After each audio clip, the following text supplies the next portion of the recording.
Good day and welcome back to the Vitality Project. I'm Dr. Bob. Appreciate very much you joining me today. Thank you. Yesterday, we contrasted two different ways of coping. We mapped out what we're calling the red alert brain, and we compared and contrasted that with what we're calling the resting brain. So the red alert brain and the resting brain. And what we did is we underscored the huge differences that can begin to accrue with just a little bit of elbow grease between these two modes, from the red alert to the resting brain. And as we begin to practice mindfulness skills, as just one example, to help us in facing the stressors of life, we can actually learn, train our bodies and our brains to respond with an inner sense of calm or peace and genuine resilience. I asked you to reflect on how willing you would be to include regular coping skills training in your own day-to-day program, whether it's recovery from a severe addiction or just wanting to live a more fulfilled and balanced life. What did you come up with? I think an analogy that I have in mind, it may help you decide here. I want you to imagine a tall, thin glass beaker of water. And let's say it holds only 12 ounces of liquid. We're going to use liquid like water. We're going to use liquid as our analogy for stress, for our own internal stress. And so when that 12 ounces of liquid enters into that glass beaker, just like stress enters into our own system, the beaker feels very quickly overflowing. So anything over 12 ounces, it overflows. Now, I want you to imagine now a much larger or thicker beaker, one that holds twice as much liquid. So now we're talking about 24 ounces of water capacity.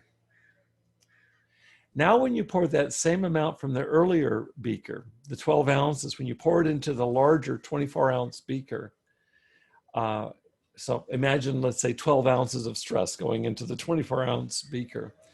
The second beaker doesn't even come close to filling up, much less overflowing. It's got breathing room. It's got a capacity to absorb that and then some. Can you picture that? That's exactly what building resilient capacity does for us.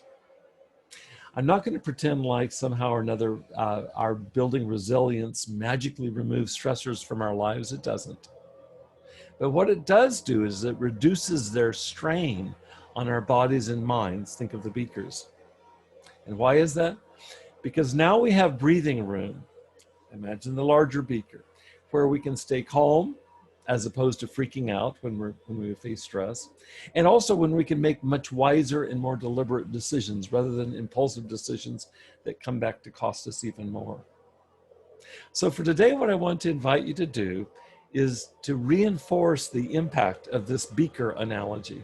I'm going to ask you to go find 2 kitchen containers, something that's roughly the size of what we talked about, so something that holds somewhere in the neighborhood of 12 ounces, let's say, and a larger pitcher or beaker that holds, let's say, close to 24 ounces.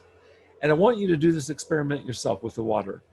First of all, pour 12 ounces of water into the 12-ounce beaker, fill it up to the top, even let it overflow. And then take the water from that and pour that into the larger 24-ounce beaker and notice what you see. Now, here's where it gets interesting. What I want you to do is I want you to write down any and all insights that come from this little experiment. I'd like you to apply it to how it is that you might learn how to cope with stress, how you've experienced it in the past, how you might experience it in the future, and bring that back to our next meeting. That's what I want you to do. So there you have it. We're looking at building in spaciousness inside of ourselves, and with practice, the research indicates very clearly we can build these muscles. And I'd like you to join me in doing that. In the meantime, I want to thank you again for joining me here today. I hope that you'll please stay safe and take good care, be well, and come back and join me again in our very next meeting, where we'll continue to explore the resources that are available to us as we develop resilience, as we develop the capacity to protect our sobriety, our recovery, as we develop the capacity to deepen the reliability of our living, robust, vital lives. Thanks so much. Take care.